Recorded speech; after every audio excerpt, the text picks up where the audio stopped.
ایک بھائی پوچھتے ہیں کہ بعض مناسبتوں میں ہمارے ہاں یہ رواج ہے کہ رشتہ دار کی عورتوں سے مصافحہ کیا جاتا ہے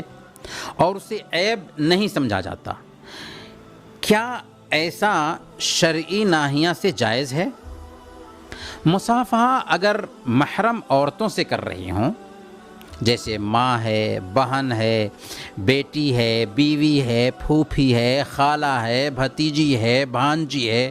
تو اس میں کوئی حرج کی بات نہیں، بلکہ اچھا کام ہے، مصافحہ کر سکتے ہیں۔ لیکن اگر غیر محرم عورتوں سے مصافحہ کر رہے ہوں،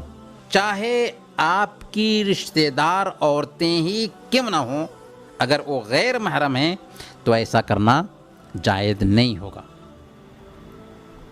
چاہے وہ عورتیں بوڑھی ہی کیوں نہ ہوں، اور جو مصافحہ کرنے والا ہے وہ بوڑھا ہی کیوں نہ ہو،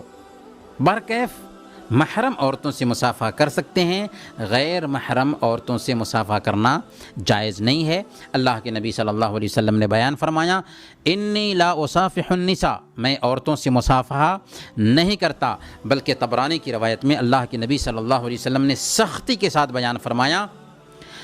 آپ فرماتے ہیں لا یطعن فی راس احدکم بمخیط من حدید خیر لہ من ان یمس امرأة لا تحل لہ، اس آدمی کے سر میں لوہے کے دھاگے سے مارا جائے، اس آدمی کے سر میں لوہے کے دھاگے سے مارا جائے، یہ بہتر ہے اس بات سے کہ وہ ایسی عورت سے مصافحہ کرے جو اس کے لیے جائز نہیں ہے۔